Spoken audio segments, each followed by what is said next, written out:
Welcome back to Speak and Serve, and today we're going to be focusing on relationships. How is your relationship today? And I've got an expert in the seat who's going to help us really finish this podcast with some tips on relationship success, in particular the art of communication, which is what this channel is all about. Welcome to the show, Puya. Thank you very much, Chris. It's great to be here. Well, first of all, can you just give us a little flavour of how you got to this point coaching on relationship mastery? Absolutely. That's a really good question. It basically comes down to personal experience. So there was a time in my life, which is over a decade ago, where I struggled very much with my own relationships. Through a series of problems, I ended up in a situation where I almost lost it. So this isn't what I wanted at the time, and I couldn't find help from other sources. I decided to educate myself, and this is what started the journey I ended up helping a few people on the way and made sure that their relationship and marriage is saved. 2 years ago, I left the corporate world and decided that this is a meaningful career for me, and here I am. And serving people on such a vital component.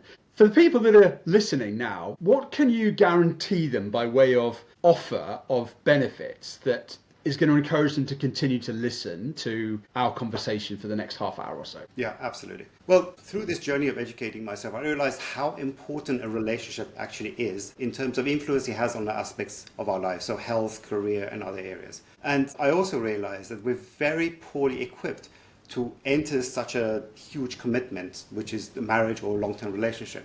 And what I can offer today is some of the basics that allow us to be able to take a step back and have a look at where we are and why are we doing what we're doing, and why are we communicating the way we're communicating, which might cause problems in the relationship. And if we can understand those better, it will have a positive impact on our relationship. Very good. Let's talk about expectations then from the get-go, and let's just pretend that we're somebody that is on the verge of committing to a really serious relationship, perhaps engagement and marriage. And from their perspective, they're thinking that this is going to be the thing that's going to fix all of the problems they've got in life. They're going to get engaged, they're going to get married, mum and dad are going to be so proud of them. Is that the recipe for success for relationship mastery? I like the way you put it. So we think this is going to solve our problem. So typically what we do is we enter a marriage or a long-term relationship. It's basically a massive commitment. And what we bring into this commitment is a whole set of history, a lot of baggage that we carry with us. So we basically paint a story, we tell a story about ourselves and also what we want this relationship to be like. And we enter it with a story. Now, this story has a whole set of expectations that we have already decided based on all those other events and the build up to the present moment that we carry into this relationship without communicating that with our partner. And the main reason we don't communicate that is because we ourselves might not be aware that we're carrying all this set of expectations with us. And this is what ends up us eventually turning those expectations that might not necessarily be met at the relationship, which then turns into resentment. And what are the kind of big ticket items that people would not generally communicate, but they have an expectation about? I'm thinking children, location of work, how they work, how much money they want to acquire between them. Those are some of the big ticket items that would be formed expectations, but not necessarily communicated. Yeah, absolutely. So those are some of them. And interestingly enough, it changes from men and women. Obviously, women go in with a different set of expectation that might include how stable the relationship is going to be or what kind of income level we're going to have. And men might go in from an intimacy level expectation. Both sides might have expectation on how many children they want to have, whether they want to have children at all, where they're going to live, what is their lifestyle going to be like. It really varies from relationship to relationship, of course. It really depends on your past. But yes, some of the things that you mentioned are absolutely vital. Fair enough. How are we going to have that conversation then without it becoming awkward or just a bit weird? Suddenly thinking about getting engaged, it's the most beautiful thing that could ever happen, and yet suddenly we put all this baggage on the table to say, yeah, but I just want to be clear about this, this and this, without it already becoming conflict orientated. Exactly like you said. just put it on the table. And I think honesty is really the best solution. But before we do that, we really need to have a look at ourselves first and understand what is our expectation. So a lot of people don't know what their expectation is. So have a look, see what is it that you want to get out of a relationship. And this question of what it is that I want is in fact one of the things that one of the first steps for me when I speak to my clients. And it's not an easy question to ask because a lot of the times we haven't allowed ourselves the permission to even ask that. But I would say this is the very first step. So when we look at ourselves and we can understand ourselves, then we can understand what do we want out of this long-term commitment. That is the first step. And the most crucial step is absolutely what you said, which is the communication. And the more open and honest we are about it, the better. Because you're going into this discussion or communication with a positive intention. You want to make sure that you also open up to your partner and that you're also asking your partner to open up to you. And if you start your relationship in such a great, honest step, it will definitely have positive repercussions going forward for the rest of your life. Okay. I know we're going to get into the horrible aspect of arguments soon, but how do you frame that conversation then? So you want to have this open and transparent conversation. You just come in from work day and say, hey, I know we're going to get married. I just thought I'd put a few things on the table about my expectations. Is that the approach, or is there something a little bit more strategic and softer approach than that? That's also a really good question. So what you don't want to do is come with a series of demands. That's not how you should go about it, of course. So you mentioned soft and strategic, absolutely. You want to go with the angle that you're doing this because this matters to you. Your relationship and the survival of this relationship, marriage, matters to you. So therefore, you want to take the open and honest approach. And you can say, I have these on my mind. I've thought about it. I have these on my mind. Let's discuss it. I would like to know what it is that you have in terms of expectation. What is on your mind? What do you think you would like to get out of this relationship? And that opens a conversation that allows both of you to search deep within yourself to understand what it is you want, you share it, and also you have to go in with an open ear and compassion and understanding so that when your partner also shares something that they have or an expectation they have, you're open to it, you listen to it and you take it in and you can discuss it between yourselves. And for the benefit of people who follow my channel, let's just underpin why this matters, because I'm sure we all want to have thriving relationships, to be great speakers, to be great communicators. Could you help us understand the consequences of relationship breakup or just poor relationships in our lives? Well, absolutely. So as I mentioned earlier, relationships play a huge part in how basically I say the quality of our relationship very clearly defines the quality of our life. If our relationship is poor, the quality of our life can't be that much better. So it plays a huge part in our life quality. Trying to understand why a certain problem might happen, trying to make sense of it is to me the way to go about fixing it. And if you're talking about the consequences, of course, the consequences of divorce and separation, especially when children are involved, are things that you can't really put any monetary value. But there's, of course, the financial aspect. There is the health and mental and physical issues that you might suffer because of a breakup. And to me, the most important point when it comes to children are, of course, the impact that it could have on children. Could you explain that a little bit more in terms of the impact of children? Is that something for the short term, or does it rest with them for a longer period of time? It actually stays for them for life. So statistics show that children of divorced parents statistically are 50% more likely to get a divorce themselves. And that is basically because these are the dynamics that the children have seen in their childhood. So this is what they've absorbed and learned. So it's more likely for them to follow suit. And it's not always the case, of course, we're talking about statistics here. So it has an impact on an intergenerational level. It has an impact on every other, for the rest of their life, basically for humanity as a whole, if you want to put it in that sense. So if we want this chain to break, so to say, it does make a difference to see what can we teach our children so they themselves don't follow the same mistakes that possibly we did, or be that kink in the chain to make sure that whatever influenced you from your childhood, from what you've seen from your parents, isn't then reflected on your behavior and your children, so that they don't end up in a painful separation or a marriage breakup or a divorce. Well, it seems like we need lots of people like you, because if it's going intergenerational, then it's it's almost like a tidal wave that's just going to get bigger and bigger as more children face into the prospects of divorced parents. Okay, let's just say I am now a potential client. We've met at a networking event or I've come across you on LinkedIn and I open up to you quite quickly to say, do you know what? I am having argument after argument after argument with my wife now of 8 years, 15 years, and it's just getting worse and worse. And I feel as though we were at the end of our tether.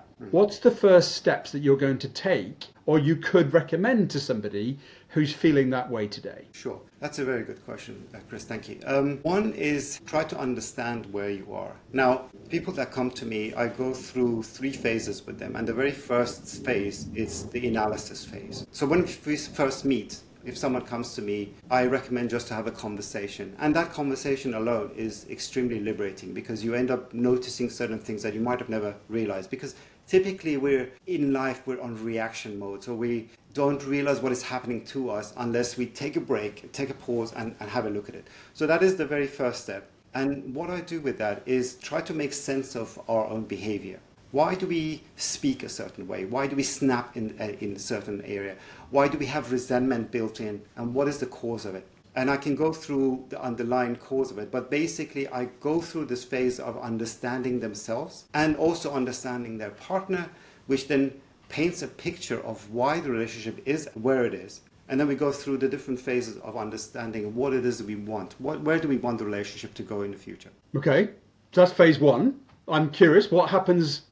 I'm thinking that's probably quite emotional, is it, when they unpack all of this thing that they've been harboring for however many years, suddenly it all comes out with some incisive questions from you. I imagine that's quite an emotional time, is it, in that phase? Absolutely. It is extremely emotional, but also liberating at the same time. So in my opinion, the worst situation to be in is to suffer without realizing why, because then you can't really do anything about it. If you understand why something is the way it is, then that's the first step for you to try to mend it, to improve the situation.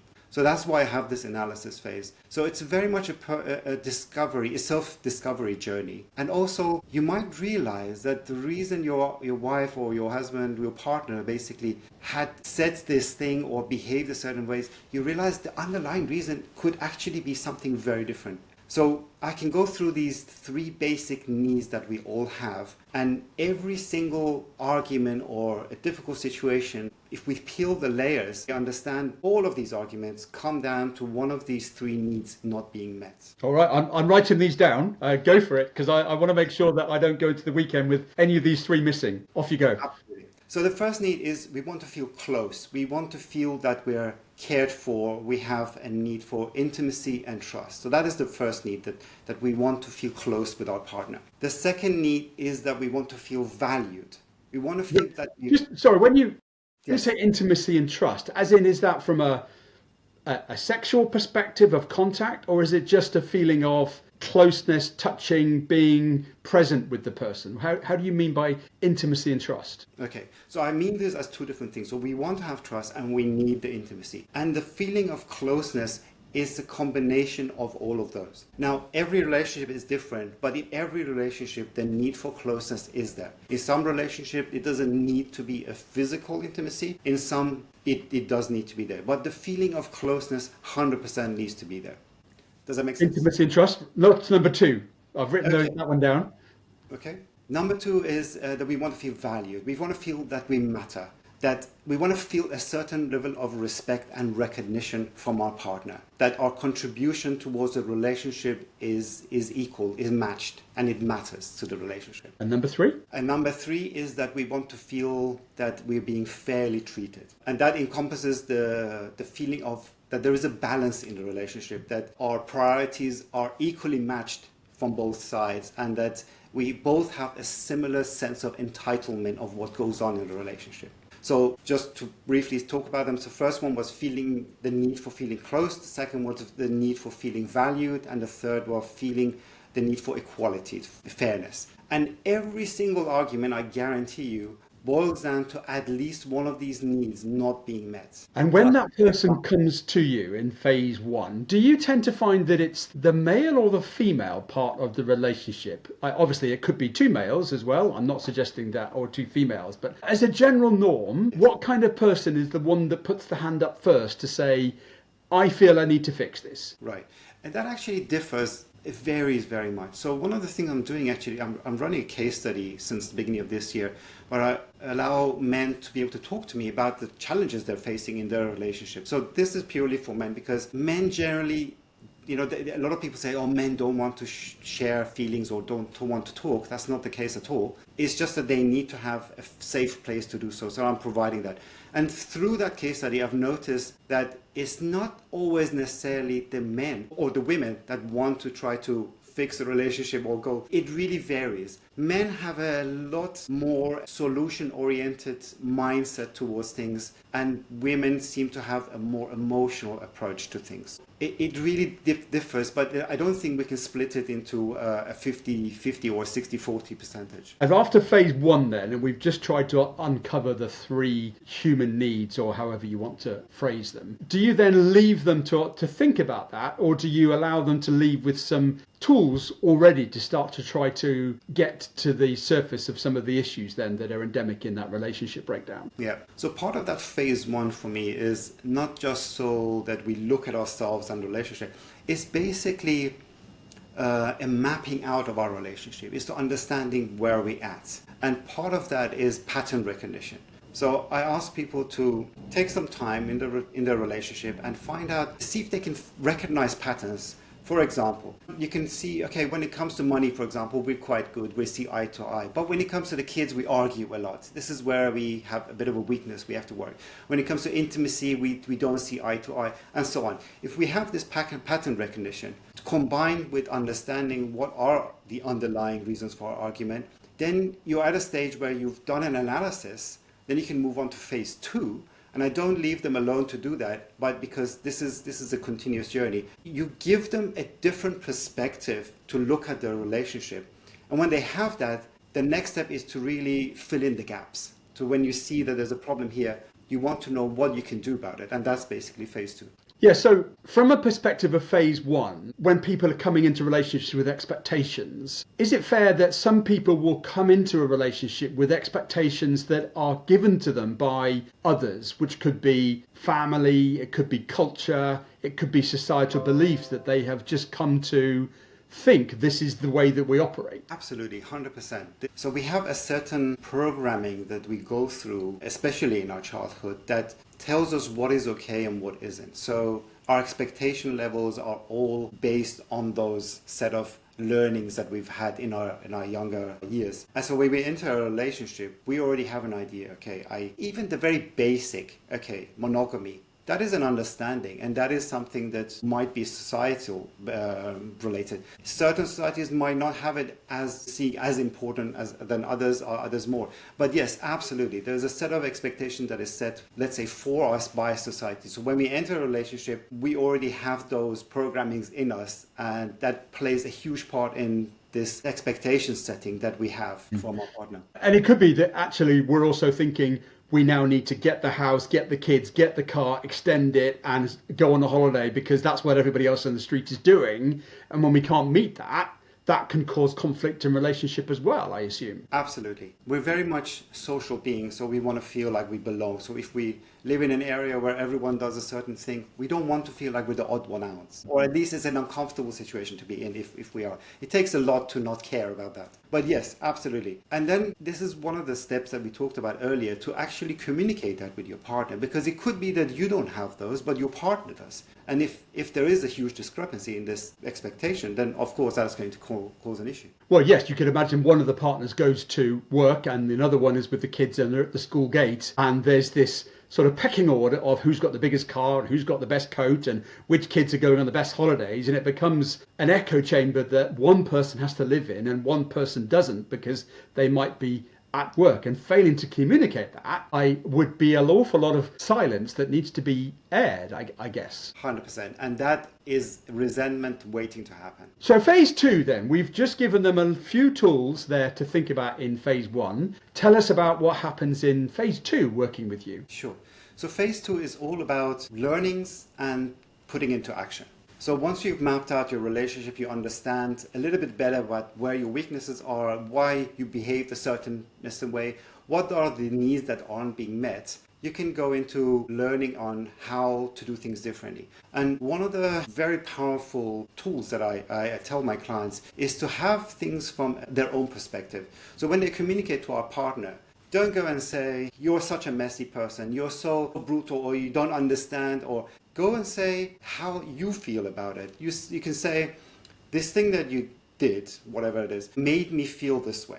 So you take it and you change the perspective, so you communicate from your own perspective rather than pointing fingers and starting saying, and so rather than having an accusation, you're basically sharing how you feel about it. And that's a very powerful thing. That is one step. And I go through the over 10 years of learnings that I've had, I channel it to their situation. Every relationship is different, and my work is very much personalized. So we understand different situations and how can we take each situation and do it better. So one of these different perspectives is one aspect, but also understand that if you are upset about a specific behavior from your partner, what is the underlying reason and how can you communicate that better with your partner and also from your partner to you. There's a number of other steps that get quite complicated, but that's basically the steps that I go through. And that includes then taking action. So you decide that you communicate better, you decide that you behave better, and you also listen better. There's a phrase, it takes two to tango, though, and where do you approach it where one person is really invested in a positive outcome that is going to take some change and take some discussion, but they come back to you to say, I tried all those things you told me to do, but I've just got a wall of silence, and actually it's worse because now she's telling me or he's telling me that I can't even make my own decisions. I've got to come to a coach before I can live my own life. Yes, that's a really good question. Yes, absolutely. In every situation, especially when it comes to relationships and issues in relationships, there is almost a split in terms of blame, if we want to call it that, blame.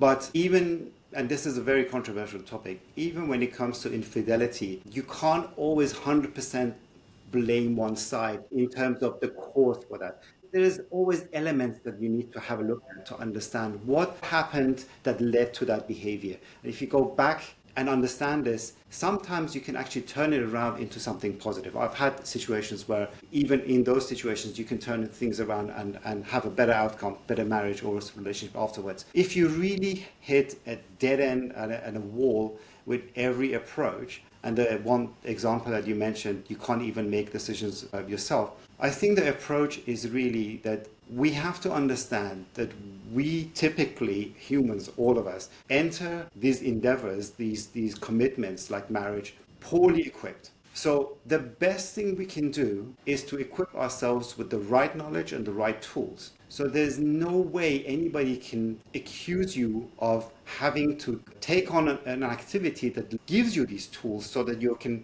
work on the relationship better in any negative way, because we need them, because we don't have them. So that can be turned around and shown that now I understand you better, I can understand my own behavior better, so we can work together better. And there's no way you can turn it around into a negative point of view. I know that there's an awful lot of friction as people get into midlife changes, and I'm thinking perimenopause, menopause, and also from a male perspective, there's other things that can contribute, such as testosterone or even career change, loss of libido. And when you've got that primary driver there of intimacy and closeness, how do you try to enable a couple to move forward when one of those core needs either isn't available, can't be available, or just one person isn't in the mood? Right.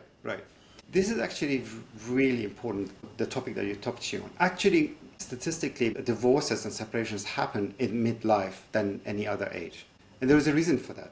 And one of the things you mentioned, it could be menopause, it could be hormonal change. Basically, there is a situation change that wasn't there before.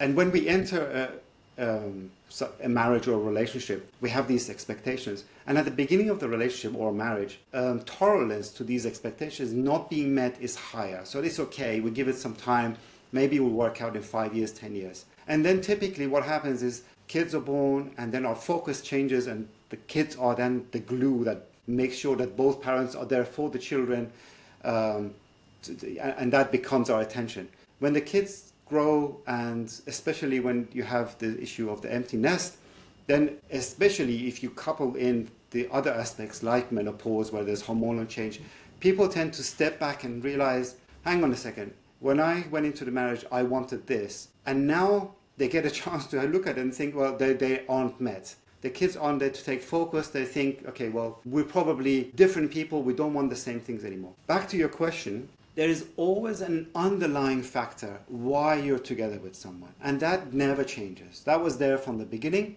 So what I do is remind people what that rock is. And that helps a lot for you to understand, why are you even together? And sometimes a reminder of why you decided to go into a marriage or relationship, reminder of that makes people realize, oh, actually, these are the things we liked about each other. These are the things we used to do together. We don't do anymore. So if you see that rock and you see that that doesn't exist anymore, then of course, I'm not going to say you need to stick to your relationship no matter what. In certain situations, it's actually better to separate. But there is a statistic that shows that more than 40% of people actually regret having gone through a divorce after the dust has settled, because they think maybe there was something I could have done that I didn't do. And this is where I come in, just to make sure that you don't have that regret afterwards. If that underlying rock isn't there, absolutely. But if there is, then let's focus on it and see what we can do to move forward, both being on the same path, basically. Well, when you talk about the impact on children and obviously financial as well, it seems like it's worth spending some time on if that 40% statistic is valid. So stage 3 then, we've gone through 1 and 2. What does breakthrough or transformation look like if that's actually stage 3? Sure, that's basically it. So it's a transformation is a very good word. I call it foundation building. So what you do is the things that you've learned from your own behavior, the mapping and the pattern recognition that you've done in phase 1, and the learnings that you've gathered from, let's say, an expert like myself, you apply those to your life, and then you make them habit. You make them the norm. And you realize slowly, you've found the joy in the relationship again. And you realize that next time your wife shouts at you for whatever reason, if that might even happen, you think about, what is she actually upset about? And you've tried to fix that. It is about just having that awareness. And if that becomes a norm that you do it every time, you become a better listener, you become more present, both sides, and then you enjoy life together. And that is what you want to carry with you. Because even if you do want to separate, it's better to know that you've given it a try than to think, it's a shame that I didn't try harder, or it's a shame that I didn't attempt it. So you don't have that regret. If you've tried it and you know that, okay, it's not for us, we're going to go in different paths, you do it in a much less painful way if you're given a try already. If that makes sense. Of course it does. I'm curious, from a positioning of effective questions and communication, how do you enable somebody to leave from phase 1 or phase 2 and allow those really positive, effective conversations to happen? Do you give them some statements or some phraseology, or do you just allow them to try it out with their own personality? What are your recommendations there? So it very much depends on what we found out in phase 1. So the analysis phase teaches us what are the typical arguments, how does the conversation go, what are the dynamics that we should be aware of, and that basically teaches us to apply a certain method. So one of the things I mentioned is changing the perspective, what I call the power of the I, communicating from our own perspective rather than throwing, pointing a finger and having blame, let's say. That is a very powerful method, but that then can be applied in these situations. So if I know, for example, typically, I'm just making an example here. If typically the man comes home late and the woman's upset about that factor, how can we take this situation and talk about it? Is she really upset about it? And I talked about these fundamental needs, and that is normally the fact that she doesn't feel this closeness exists anymore. But what she actually says is, again, you prioritize your work, or again, we basically dismantle these attacks and accusations to understand what is the need. And then we try to make sure that this need is communicated other way around. So the husband then talks to the wife and says, okay, well, maybe we can do something about this. And that is how we go from phase 1 into phase 2. But it very much is a personalized approach. So every situation is different because every relationship is different. I can see that really playing out. So if I was working and I've got a very demanding boss and I've had to stay late consistently, I'm coming home thinking, I don't want to be here, as in the company. I'm late and I haven't seen my kids. And then the other side, my partner is annoyed with me because I haven't communicated that I'm going to be late. He or she is having to stay at home and compromising perhaps their fitness class or something else that is priority. And we've got two people that are both disappointed and disgruntled, just going bang. And I can imagine it can. There's no blame attached to either side, but they're both coming at it from a sense of me, as opposed to how this is got to this position. Yes, exactly. That is such a good example. So from the man's perspective, he feels, well, I'm going through this crap at my work. I'm going through this difficulty having to answer my boss. She doesn't even recognize me. He feels unappreciated. And he thinks he's putting so much into the relationship and she doesn't even see that. And from her perspective, I've spent all day doing whatever. I have had my work and he doesn't even ask how your work was, and he just comes home late and there's no communication.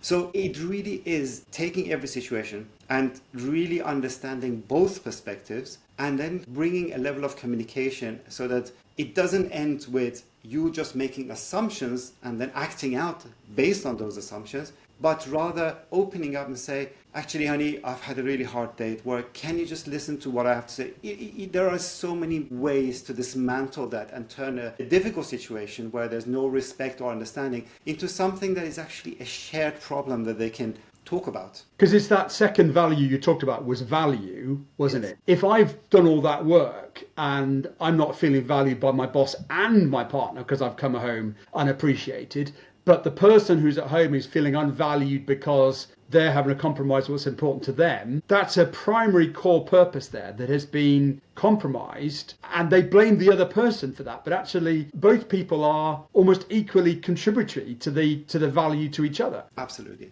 And that's what I mean. So there's always an underlying factor. They're both putting in effort in the relationship because they want to make sure that it works. It's just that it's not perceived the same way from the other person. But yes, that is what we share. And you talked about how can we move forward, seeing that underlying rock that I call always, we always can lean against that rock because we know at the end of the day, we want to stay together. And this is why we entered a relationship in the first place. We want the same thing. And that's the same thing that has always been there. Let's remind ourselves of it and realize that we're both working for the same goal. And sometimes we forget that. We forget it, and then we just, again, like you said, have our own perspective and not understanding that the other person is also going through difficulty.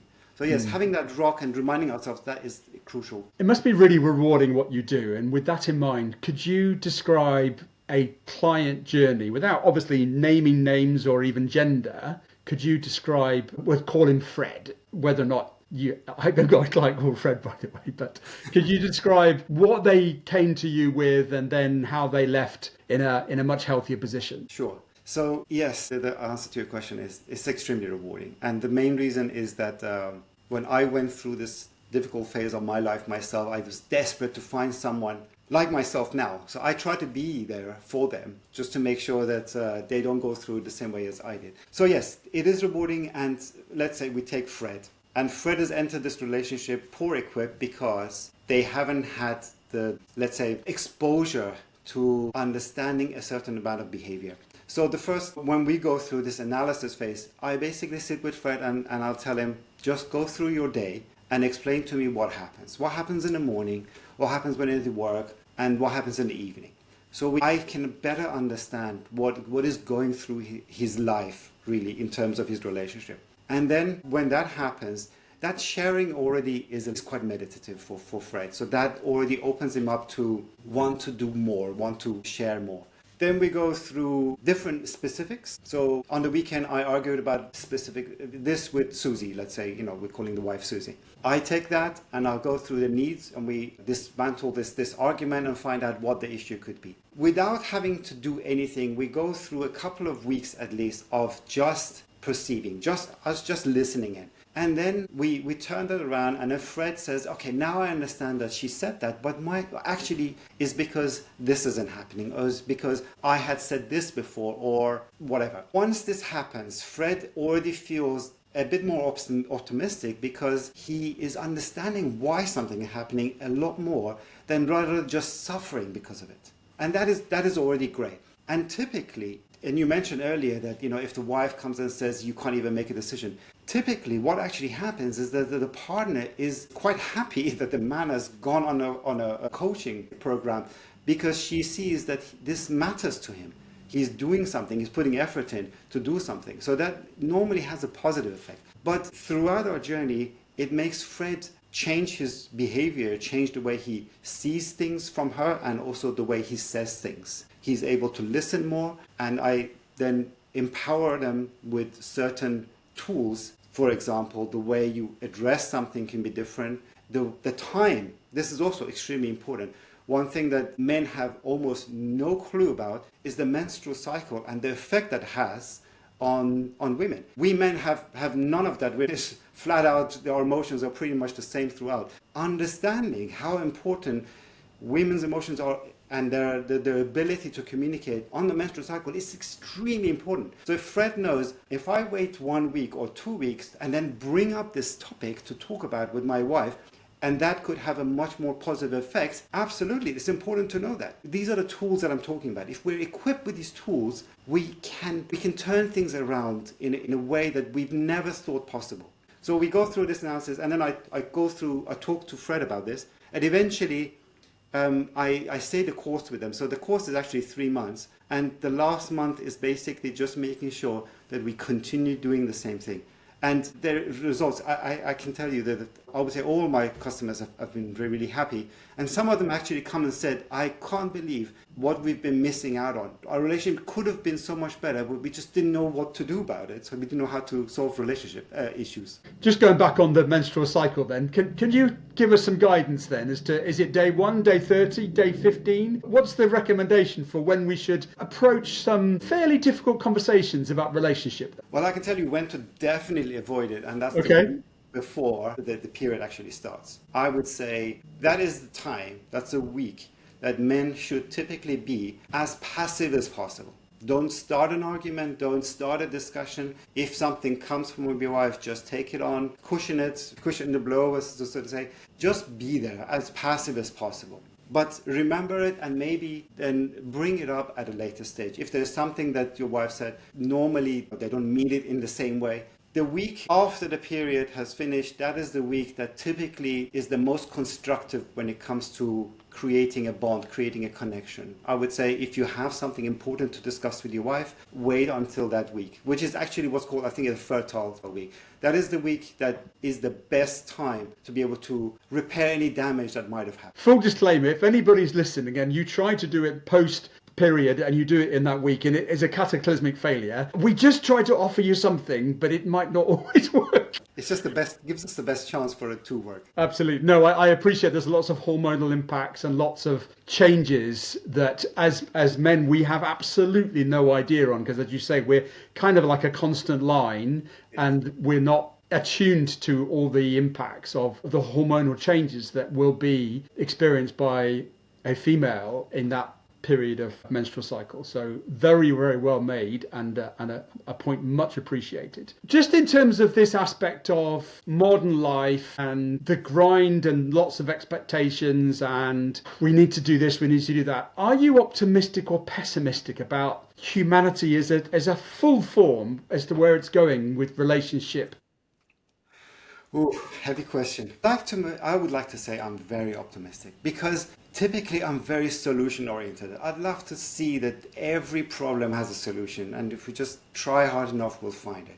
So in that sense, if we approach it from that angle, the internet, there's a lot of advantages that we can have from sharing things that we might have typically in the past not had the opportunity to. That gives me a lot of optimism. But I'm hearing more about sexless marriages, or people not getting married, or people having children much later just because of busyness of life, or waiting to find the perfect partner if there is ever a perfect partner. Are we setting ourselves up for a fall just because of the way that we now live? I would say we're not making it easier on ourselves. So we definitely made it harder because we seem to have risen the expectation level that we have. So clearly in the past there was a role that the male and the female played that isn't the case anymore. So we are at a bit of a loss to understand what is our role in a relationship, as a father or a mother in a marriage. I think there is some realignment that we need to do to understand what is going to make it work.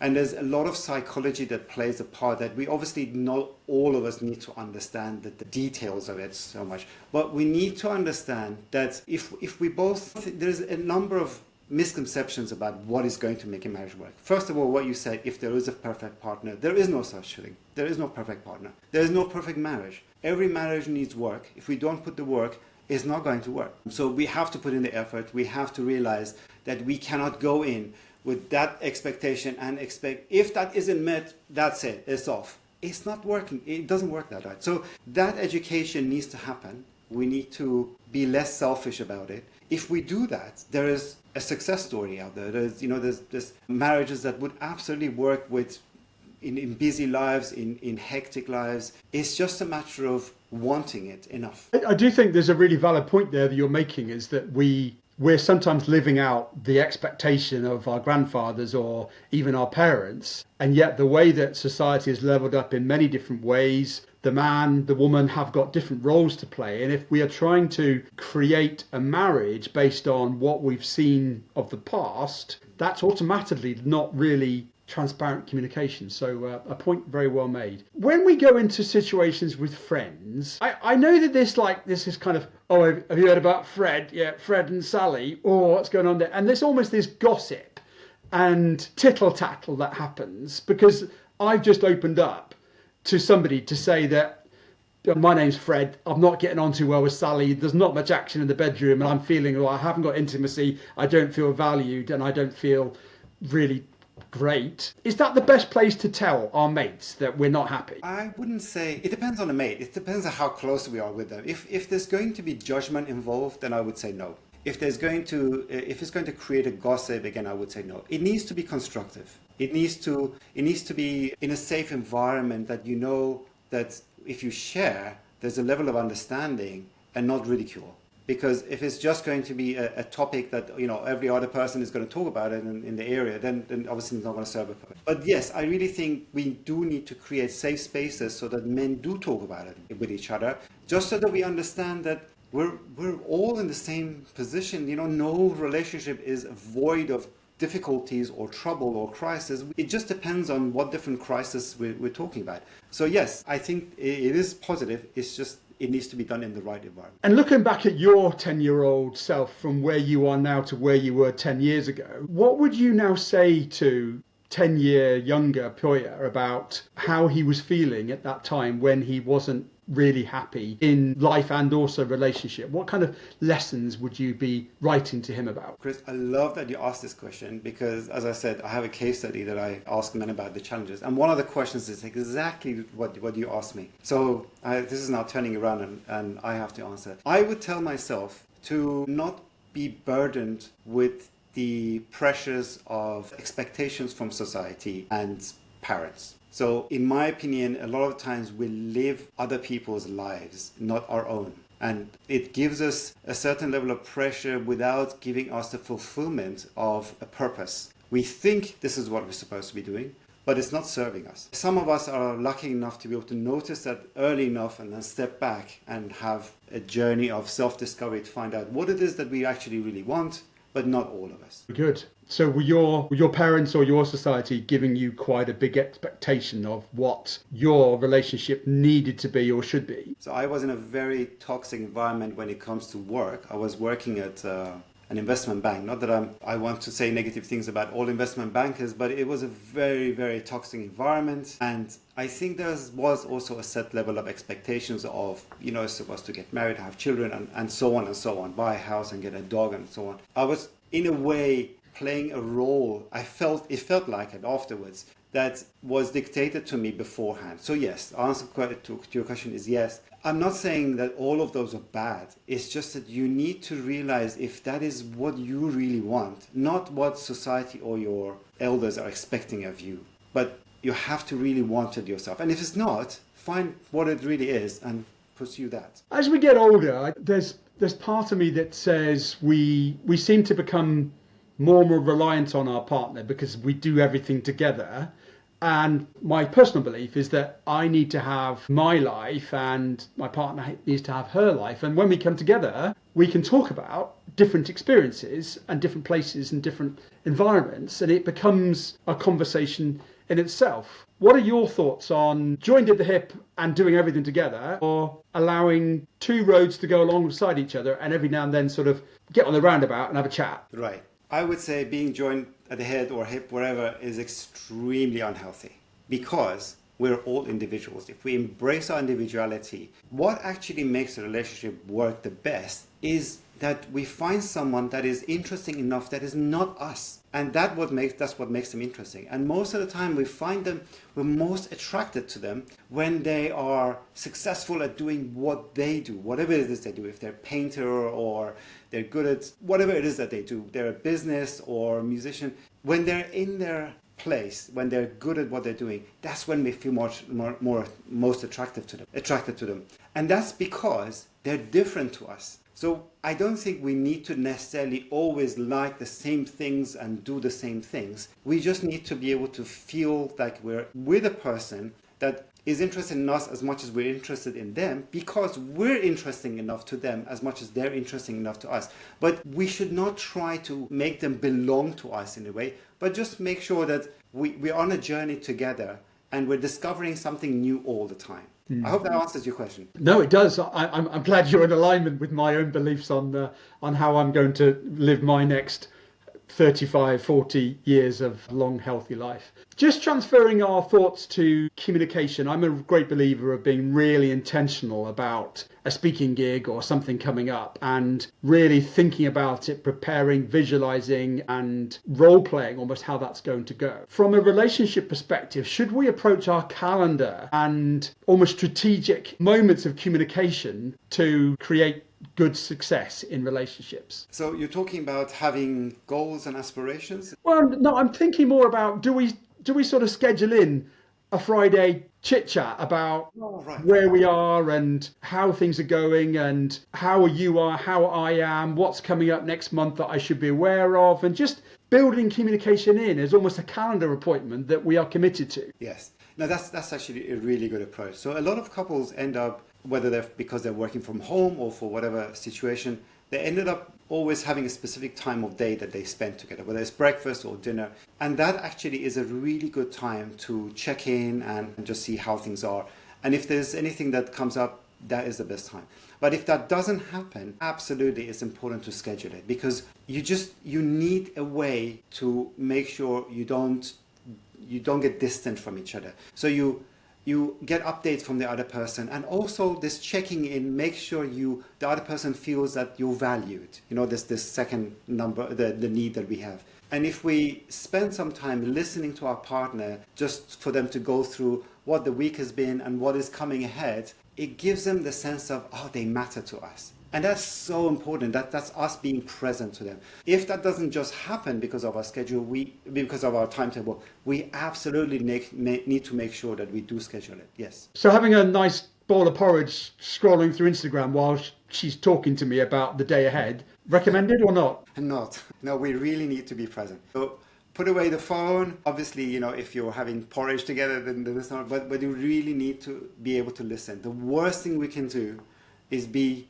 at a breakfast and each of us are on a phone, or even worse, one person is talking and we're just on the phone. That's just the worst thing we could do. I've really enjoyed the conversation today, and I'm sure you're going to leave us with 3 golden nuggets as to how we can live a long, healthy, joyful life. What would be your 3 takeaways from your perspective? 3 golden nuggets. I would say the first one I would have is don't judge. Don't judge others. Definitely don't judge yourself. It sounds easier than it actually is. But if you can manage to do that, you will liberate yourself from an enormous amount of stress and pain. So number 1 would be don't judge. Number two, I would say be curious. I think it's a lot nicer to understand why certain things are happening. It makes a lot more sense, and it also lifts a whole set of frustrations. Again, like I said earlier, the worst position to be in is to suffer because of something and not knowing why. But when you make sense of it, it's very nice. So I would recommend people to be more curious, just finding about things. And third, I would say value the power of your choice. I think choice is, in my opinion, our biggest gift, and we take it for granted. It's a lot more powerful than we realize it is if we decide, and that's what I always say to my clients, and as I say, that the very first step in this whole journey of getting your relationship to a level where you're actually happy is deciding, I'm going to do something about it. Once you make that decision, everything else follows. Actually, that decision, that point when you make the decision, is the most important factors in everything, whether it's a business or studying. So it is extremely powerful, and it has more power than we realize. We can decide not to let our past dictate our future. And I think it comes down to that choice. So again, value that wonderful gift that you have, which is your choice. Well, I like those. I think they could be transferred across many different avenues. Don't judge, be curious, and make choices, or know that you have choices. Thank you. What would be the best way for somebody to get to work with you by way of websites or programs or systems? I'm on LinkedIn as the platform of my choice. And so you can reach me on LinkedIn if you're there. If you're not there, you can reach me. You can go to my website. My website is literally just my name, so puyadelavar.com. Or you could just send me an email at puyadelavar.com. That would be the easiest choice. Yeah, we'll put all those details obviously in the description somewhere down here. And do you only do online, or is it the person-to-person group? What's your methodology normally? Sure. I do purely online, and everything is one-on-one, because I think it's important to have everything personalized. So I don't do group calls. Everything is online, one-on-one. All right, we're just about to wrap up, but I'm always keen to make sure that I haven't left gold on the table. Is there something that I should have asked you that I haven't? And when you click off, you're going to go, I didn't talk about this. What would that be, if anything? That is a very good question, Chris. I would say one very good question that comes up in a lot of very good conversation is, how do I de-stress? So obviously, most of our lives have a whole lot of level of stress that influences the way we think and make decisions and how we behave. If we're able to find that zone that we feel the most free, I think we should recognize it and value it. So with a lot of people who have children, they actually say, when I play with my kids, I'm completely free. There's no expectation of me. I can be whatever I want. So whatever that is for you, I think it's important to try to find it. And that plays a big part in any kind of self-discovery journey, just so that you have a bit of a zone, a personal, private zone that you can just be in without necessarily feeling the pressures from the outside. So you can just be. If you've managed to find that, I think it's important to do it. I would say this is one area that we might have not touched earlier. And I guess that's part of your stage one discovery, is that you probably say, when do you find joy, or when are you just literally thinking of nothing else apart from that moment? Yes, it is. But interestingly enough, it always comes up anyways, because most of the people I work with, they are already extremely stressed because we're already in a crisis. So this is one method, let's say, one exercise that I recommend to them throughout this journey. So, but funnily enough, it always comes up, and we always find a meditation session where we focus on how can we just be without having to worry about the stresses. But yes, it really is. Puya, thank you so much for your insights and your commitment. And one step at a time, you're going to solve all the relationships in the world, and we're going to have more people married, and we're going to have people living longer than ever due to the success of their relationships. And somewhere you are the causative factor for that. So thank you so much. Thank you, Chris, for giving me the chance to talk about this. That's been a pleasure. Thank you. Thank you.